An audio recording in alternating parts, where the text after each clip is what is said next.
বিসমিল্লাহির রহমানির রহিম। আসসালামু আলাইকুম। আজকে আলোচনা করব ব্যবস্থাপনার উৎপত্তি ও ক্রমবিকাশ সম্পর্কে। Origin and evaluation of management. প্রাচীন যুগ খ্রিস্টপূর্ব 5000 অব্দ থেকে খ্রিস্টের জন্মের পূর্ব সময় পর্যন্ত সময়কে প্রাচীন যুগ বলা হয়। খ্রিস্টপূর্ব 5000 অব্দ থেকে খ্রিস্টের জন্মের পূর্ব সময় পর্যন্ত সময়কে প্রাচীন যুগ বলা হয়। প্রাচীন যুগের একটি সভ্যতা মিশরীয় সভ্যতা। খ্রিস্টপূর্ব 5000 অব্দ হতে 525 পর্যন্ত সময়ে কৃতিসমূহ সর্বপ্রাচীন মিশরীয় সভ্যতায় ব্যবস্থাপকীয় সাংগঠনিক কৃতিত্বের সাক্ষ্য বহন করে। খ্রিস্টপূর্ব 5000 অব্দ হতে 525 পর্যন্ত সময়ের কৃতিসমূহ সর্বপ্রাচীন মিশরীয় সভ্যতায় ব্যবস্থাপকীয় সাংগঠনিক কৃতিত্বের সাক্ষ্য বহন করে। অর্থাৎ মিশরীয় সভ্যতার কৃতিসমূহ দেখলে সেখানে ব্যবস্থাপকীয় কৃতিত্বের সাক্ষ্য বহন দেখা যায়। বেবিলনীয় সভ্যতায় ব্যবস্থাপনার চিন্তাধারার উন্নয়নে বিভিন্ন নিয়মনীতি প্রণয়ন ও তার বাস্তবায়নের প্রতি গুরুত্ব আরোপ করা হয়। বেবিলনীয় সভ্যতায় কিন্তু ব্যবস্থাপনার চিন্তাধারার উন্নয়নে বিভিন্ন নিয়মনীতি প্রণয়ন ও তার বাস্তবায়নের প্রতি গুরুত্ব আরোপ করা হয়। দ্য কোড অফ হাম্মুরাবি বেবিলনীয় সভ্যতার একটি উল্লেখযোগ্য বৈশিষ্ট্য।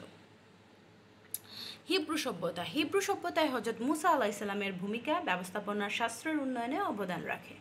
হিব্রু সভ্যতায় হযরত মুসা আলাইহিসসালামের ভূমিকা ব্যবস্থাপনা শাস্ত্রের উন্নয়নে অবদান রাখে। আইন প্রণয়ন, সরকার পরিচালনা, মানব সম্পর্ক উন্নয়নের বিষয়ে ব্যবস্থাপক হিসাবে তার অবদান লক্ষণীয়। হযরত মুসা আলাইহিসসালাম আইন প্রণয়ন, সরকার পরিচালনা, মানব সম্পর্ক উন্নয়ন বিষয়ে ব্যবস্থাপক হিসাবে লক্ষণীয় অবদান রাখেন। চৈনিক সভ্যতায় ব্যবস্থাপনা চিন্তাধারার উন্নতিতে লাওজু এর অবদান লক্ষ্য করা যায়। লাওজু কার্যপদ্ধতি উন্নয়নের বিভিন্ন উপায় নির্দেশ করেন। লাওজু মনে করতেন মানবতাবোধ, ন্যায়পরায়ণতা ও মানবতাবোধ অভ্যাস করার মাধ্যমে যথাযথ চিন্তাধারা ও কর্মপরিবেশ গড়ে ওঠে। চৈনিক সভ্যতার একজন স্কলার লাওজু তিনি মনে করতেন মানবতাবোধ অভ্যাস করার মাধ্যমে অর্থাৎ ন্যায়পরায়ণতা ও মানবতাবোধ অভ্যাস করার মাধ্যমে যথাযথ চিন্তাধারা ও কর্মপরিবেশ গড়ে ওঠে। গ্রিক সভ্যতা ব্যবস্থাপনা চিন্তাধারার বিকাশে গ্রিক সভ্যতার বিশেষ অবদান রয়েছে। এ সময় গণতান্ত্রিক ব্যবস্থার উন্নয়ন ঘটে। গ্রিক সভ্যতায় গণতান্ত্রিক ব্যবস্থার উন্নয়ন কিন্তু ঘটে।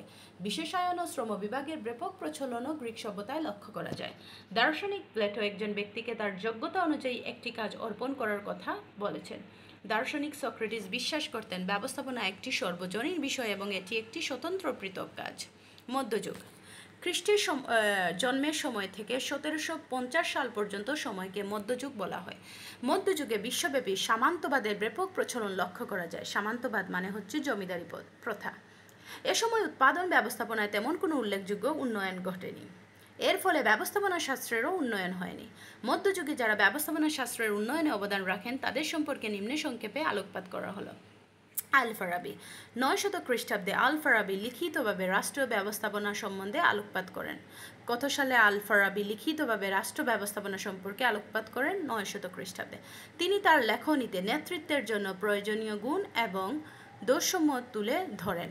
আল ফারাবি তার লেখনীতে নেতৃত্বের জন্য প্রয়োজনীয় গুণ এবং দোষসমূহ তুলে ধরেন। ইমাম গাজ্জালি 1100 খ্রিস্টাব্দে ইমাম গাজ্জালি রাদিয়াল্লাহু নাসিয়াত আল মুলক নামক গ্রন্থ প্রণয়ন করে উক্ত গ্রন্থে শাসক শ্রেণীর প্রয়োজনীয় গুণাবলী সম্পর্কে আলোকপাত করেন।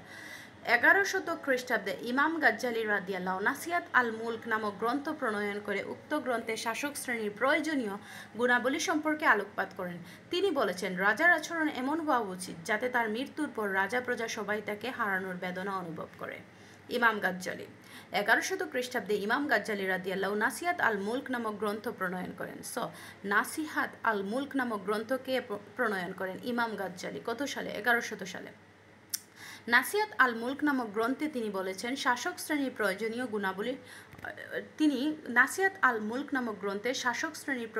গুণাবলী সম্পর্কে আলোকপাত করেন। তিনি বলেছেন রাজার আচরণ এমন হওয়া উচিত। ইমাম গাজ্জালি বলেছেন রাজার আচরণ এমন হওয়া উচিত যাতে তার মৃত্যুর পর রাজা প্রজা সবাই তাকে হারানোর বেদনা অনুভব করে। লুকা পেসিওলি 1494 খ্রিস্টাব্দে লুকা পেসিওলি দুতরফা হিসাবরক্ষণ পদ্ধতি সম্পর্কে আলোকপাত করেন। এরপর ইটালিতে এরূপ হিসাব পদ্ধতির ব্যাপক প্রচলন ঘটে। 1494 খ্রিস্টাব্দে লুকা পেসিওলি দুতরফা হিসাব রক্ষণ পদ্ধতি সম্পর্কে আলোকপাত করেন।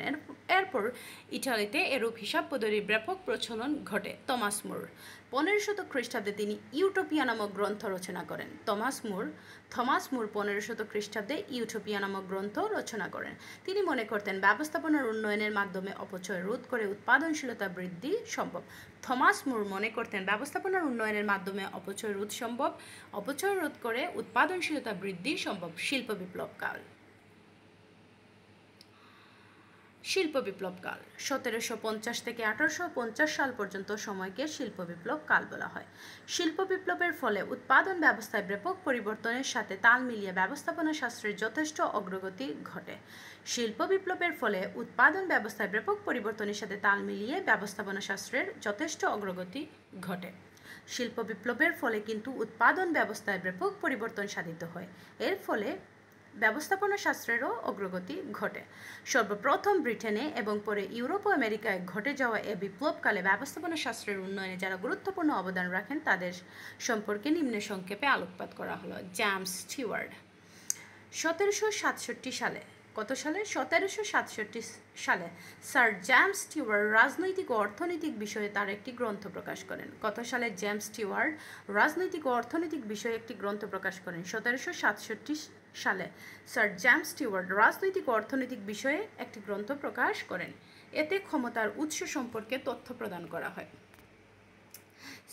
জেমস স্টিওয়ার্টের গ্রন্থে ক্ষমতার উৎস সম্পর্কে তথ্য প্রদান করা হয় এবং শিল্প উৎপাদনের যন্ত্র প্রবর্তনের পক্ষে জোরালো বক্তব্য তুলে ধরা হয়। অর্থাৎ জেমস স্টিওয়ার্টের গ্রন্থে শিল্প উৎপাদনের জন্য যন্ত্র প্রবর্তনের পক্ষে জোরালো বক্তব্য তুলে ধরা হয়।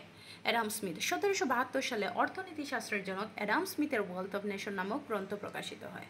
কত সালে অ্যাডাম স্মিথের ওয়েলথ অফ নেশন নামক গ্রন্থ প্রকাশিত হয়? 1772 সালে। এতে তিনি উৎপাদন বৃদ্ধির জন্য শ্রম বিভাগের ওপর গুরুত্বারোপ করেন। অ্যাডাম স্মিথ তার ওয়েলথ অফ নেশন গ্রন্থে উৎপাদন বৃদ্ধির জন্য শ্রম বিভাগের ওপর গুরুত্বারোপ করেন। এই গ্রন্থে ব্যবস্থাপনার বহুবিধ সমস্যা ও ধারণা তুলে ধরা হয়। জেমস ওয়াট ও ম্যাথে বলছন জেমস ওয়াটকে বাষ্পীয় ইঞ্জিনের আবিষ্কারক বলা হয়ে থাকে। এই দুই বিজ্ঞ উদ্ভাবক মিলে স্টিল ইঞ্জিন তৈরির জন্য বলছন ওয়াট অ্যান্ড সন্স নামক প্রতিষ্ঠান গঠন করেন। 1800 খ্রিস্টাব্দে এর সহযোগী সুহা ইঞ্জিনিয়ারিং ফাউন্ড্রিতে ব্যবস্থাপনার ক্ষেত্রে সর্বপ্রথম বৈজ্ঞানিক চিন্তাভাবনার প্রয়োগ করা হয় ও যন্ত্রপাতি বিন্যাস এবং দ্রব্যের মনোন্নয়ন ইত্যাদি বিষয়ে প্রয়োজনীয় গবেষণা কার্য ব্যবস্থা গ্রহণ করা হয়। তার মানে জেমস ওয়াট ও ম্যাথে বল্টন সর্বপ্রথম ব্যবস্থাপনার ক্ষেত্রে বৈজ্ঞানিক চিন্তাভাবনার প্রয়োগ করেন। রবার্ট ওয়েন তিনি 1800 সাল থেকে 1828 সাল পর্যন্ত স্কটল্যান্ডের বিভিন্ন বস্ত্রশিল্পে ব্যবস্থাপক হিসাবে দায়িত্ব পালন করেন। রবার্ট ওয়েন 1800 সাল থেকে 1828 সাল পর্যন্ত স্কটল্যান্ডের বিভিন্ন বস্ত্রশিল্পে ব্যবস্থাপক হিসাবে দায়িত্ব পালন করেন। শ্রমিক কর্মী ব্যবস্থাপনার ক্ষেত্রে তার গৌরবোজ্জ্বল ভূমিকার জন্য তাকে আধুনিক শ্রমিক কর্মী ব্যবস্থাপনার জনক নামে অভিহিত করা হয়। রবার্ট ওয়েন 1800 সাল থেকে 1828 সাল পর্যন্ত স্কটল্যান্ডের বিভিন্ন বস্ত্রশিল্পে ব্যবস্থাপক হিসাবে দায়িত্ব পালন করেন। শ্রমিক কর্মী ব্যবস্থাপনার ক্ষেত্রে তার গৌরবোজ্জ্বল ভূমিকার জন্য তাকে আধুনিক শ্রমিক কর্মী ব্যবস্থাপনার জনক নামে অভিহিত করা হয়। তিনি পরীক্ষার মাধ্যমে প্রমাণ করেন যে অন্যান্য সম্পদের ওপর বিনিয়োগের তুলনায় মানব শক্তি খাতে বিনিয়োগ কয়েক গুণ লাভজনক। রবার্ট ওয়েন বিভিন্ন পরীক্ষার মাধ্যমে প্রমাণ করেন যে অন্যান্য সম্পদের ওপর বিনিয়োগের তুলনায় মানব শক্তি খাতে বিনিয়োগ কয়েক গুণ লাভজনক। রবার্ট ওয়েন কিন্তু প্রমাণ করেছিলেন অন্য সব খাতে বিনিয়োগের তুলনায় মানব সম্পদ খাতে বিনিয়োগ কয়েক গুণ লাভজনক। চার্লস ব্যাবেজ তিনি ছিলেন ক্যামব্রিজ বিশ্ববিদ্যালয়ে গণিতশাস্ত্রের অধ্যাপক। চার্লস ব্যাবেজ কিন্তু ক্যামব্রিজ বিশ্ববিদ্যালয়ে গণিতশাস্ত্রের অধ্যাপক ছিলেন। কম্পিউটার যন্ত্রের আবিষ্কার তার মহান কৃতি। কম্পিউটার যন্ত্রের আবিষ্কার কিন্তু চার্লস ব্যাবেজের মহান কৃতি। তিনি তার গ্রন্থে সর্বপ্রথম জোর দিয়ে প্রমাণ করেন যে একটি সফল ব্যবসায় ব্যবস্থাপনা সর্বাধিক গুরুত্বপূর্ণ উপাদান। চার্লস ব্যাবেজ কিন্তু বলেছেন একটি সফল ব্যবসায় ব্যবস্থাপনা সর্বাধিক গুরুত্বপূর্ণ উপাদান। ব্যবস্থাপনার ক্ষেত্রে গণিতশাস্ত্রের প্রয়োগে তিনি অবদান রেখেছেন। তাকে কম্পিউটারের জনক বলা হয়ে থাকে। শিল্প বিপ্লব পরবর্তী যুগ অর্থাৎ 1850 থেকে 1950 সাল এ সময় যে সকল মনীষী ব্যবস্থাপনা শাস্ত্রের উন্নয়নে গুরুত্বপূর্ণ অবদান রাখেন তার মধ্যে F W. Taylor, Henri Fayol, L H. Gantt, Gilbreth দম্পতি, অলিভার শেলডন, অ্যালটন মেও মানব সম্পর্ক মতবাদের জনক, অ্যালটন মেও ছিলেন মানব সম্পর্ক মতবাদের জনক, চেস্টার রাই বার্নার্ড পদ্ধতি বা সিস্টেম মতবাদের জনক, চেস্টার রাই বার্নার্ড ছিলেন পদ্ধতি বা সিস্টেম মতবাদের জনক প্রমুখের নাম উল্লেখযোগ্য। অর্থাৎ শিল্প পরবর্তী যুগে যাদের নাম উল্লেখযোগ্য তারা হচ্ছেন Henri Fayol, F W. Taylor, H L. Gantt, Gilbreth দম্পতি, অলিভার শেলডন, অ্যালটন মেও, চেস্টার রাই বার্নার্ড প্রমুখ ব্যক্তিবর্গ। এ সময় ব্যবস্থাপনার নীতি ও তত্ত্বের ব্যাপক উন্নয়ন সাধিত হয় এবং বৈজ্ঞানিক ব্যবস্থাপনা একটি ব্যবস্থাপনা মতামত হিসাবে প্রসিদ্ধ লাভ করে। এ সময় দুজন নামকরা মনীষী সম্পর্কে সংক্ষেপে আলোকপাত করা হলো। এফ.ডব্লিউ. টেলর মার্কিন যুক্তরাষ্ট্রের এক নিম্ন মধ্যবিত্ত ঘরে জন্ম নিয়ে অসামান্য প্রতিভাধর ব্যক্তি, বৈজ্ঞানিক ব্যবস্থাপনার জনক। এফ.ডব্লিউ. টেলর কিন্তু মার্কিন যুক্তরাষ্ট্রের এক নিম্ন মধ্যবিত্ত ঘরে জন্মগ্রহণ করেন। তিনি তার দীর্ঘ কর্মজীবনে অর্থাৎ 1770 থেকে 1915 সাল পর্যন্ত বিভিন্ন কারখানায় শিক্ষানবিশ থেকে বড় কারখানার শীর্ষপদ দখল করেছিলেন। তিনি তার দীর্ঘ কর্মজীবনে সাধারণ শিক্ষানবিশ শ্রমিক থেকে বড় কারখানার শীর্ষপদ দখল করেছিলেন। তখন মার্কিন যুক্তরাষ্ট্রে শ্রমিকদের ঘাটতি থাকায় উৎপাদন বাড়ানোর জন্য শ্রমিক উৎপাদনশীলতা বৃদ্ধির তীব্র প্রয়োজন অনুভব হয়। এফ.ডব্লিউ. টেলর যখন শিক্ষানবিশ হিসাবে বিভিন্ন কারখানায় কর্মরত ছিলেন তখন যুক্তরাষ্ট্রে শ্রমিকের ঘাটতি ছিল। এজন্য শ্রমিকের উৎপাদনশীলতা বৃদ্ধির জন্য তীব্র প্রয়োজন অনুভূত হয়। শ্রম উৎপাদনশীলতা বৃদ্ধি ও জনশক্তির পূর্ণ ব্যবহারের জন্য বহুল পরীক্ষা নিরীক্ষার মাধ্যমে তিনি বৈজ্ঞানিক ব্যবস্থাপনা উন্নয়ন করেন। শ্রম উৎপাদনশীলতা বৃদ্ধি ও জনশক্তির পূর্ণ ব্যবহারের জন্য এফ.ডব্লিউ. টেলর বিভিন্ন পরীক্ষা নিরীক্ষার মাধ্যমে বৈজ্ঞানিক ব্যবস্থাপনা তথ্যের উদ্ভাবন করেন। এতে ব্যবস্থাপনা চিন্তাধারা ও পদ্ধতিতে ব্যাপক পরিবর্তন সাধিত হয়। হেনরি ফেওল তুরস্কে জন্মগ্রহণকারী ও ফ্রান্সের অধিবাসী এ মহান ব্যক্তি 1860 থেকে 1918 সাল পর্যন্ত একজন খনি প্রকৌশলী হিসাবে বিভিন্ন পদে কর্মরত ছিলেন। হেনরি ফেওল কিন্তু খনি প্রকৌশলী হিসাবে বিভিন্ন পদে কর্মরত ছিলেন। তিনি মনে করতেন ব্যবস্থাপনা তত্ত্বের প্রয়োগ শুধু কারবারি প্রতিষ্ঠানে নয় সকল ধরনের সংগঠনে প্রয়োগযোগ্য এবং ব্যবস্থাপনা শিক্ষার প্রসার অত্যন্ত জরুরি। তিনি আনুষ্ঠানিকভাবে প্রথম ব্যবস্থাপনার রীতি পদ্ধতির তাত্ত্বিক বিশ্লেষণ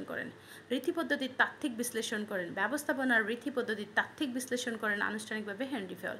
তিনি কার্যবিভাগীকরণের বিভিন্ন দিক নিয়ে আলোচনা করেন এবং ব্যবস্থাপনার ক্ষেত্রে অনুসরণীয় 14টি মূলনীতি নির্দেশ করেন, যা অদ্যাবধি সর্বজনগ্রাহ্য মূলনীতি হিসাবে অনুসৃত হয়। তার অসামান্য অবদানের জন্য তাকে ব্যবস্থাপনা তথ্যীয় ধারার অগ্রদূত আধুনিক ব্যবস্থাপনার জনক বলা হয়। আধুনিক যুগ শিল্প বিপ্লব পরবর্তী সময়ে ব্যবস্থাপকীয় তথ্য এর প্রয়োগ পদ্ধতি নিয়ে যে ব্যাপক গবেষণা হয়েছে পরবর্তী সময়ে তা অব্যাহত রয়েছে। অর্থাৎ শিল্প বিপ্লব পরবর্তী সময়ে ব্যবস্থাপকীয় তথ্য ও এর প্রয়োগ পদ্ধতি নিয়ে কিন্তু অনেক গবেষণা হয়েছিল। আধুনিক যুগে সেটা অব্যাহত রয়েছে। এ সময় বিভিন্ন মনোবিজ্ঞানী ও আচরণ বিজ্ঞানীদের চিন্তাধারার দ্বারা ব্যবস্থাপনা তত্ত্ব প্রভৃতি উন্নতি লাভ করেছে। আধুনিক যুগে বিভিন্ন মনোবিজ্ঞানী ও আচরণ বিজ্ঞানীদের চিন্তাধারার মাধ্যমে ব্যবস্থাপনা তত্ত্বের বিভিন্ন উন্নতি সাধিত হয়েছে। এর মধ্যে Douglas McGregor, Herzberg, Peter F Drucker, William Ouchi প্রমুখ মনীষীদের নাম বিশেষভাবে উল্লেখযোগ্য। আধুনিক যুগে যে সকল মনীষীদের নাম বিশেষভাবে উল্লেখযোগ্য তারা হচ্ছেন Douglas McGregor, Herzberg, Peter F Drucker, William Ouchi. এছাড়াও E.F.L. Brech, Newman, Koontz, Donald, Ernest Dale, Trewatha, Newport প্রমুখ মনীষীদের লেখনী আধুনিক ব্যবস্থাপনা চিন্তাধারাকে একটি বিশেষ মর্যাদার আসনে সমাসীন করতে সহায়তা করেছে। জেড তত্ত্বের প্রবর্তক উইলিয়াম ওচি এর নাম আধুনিক ব্যবস্থাপনায় অত্যন্ত স্মরণীয়।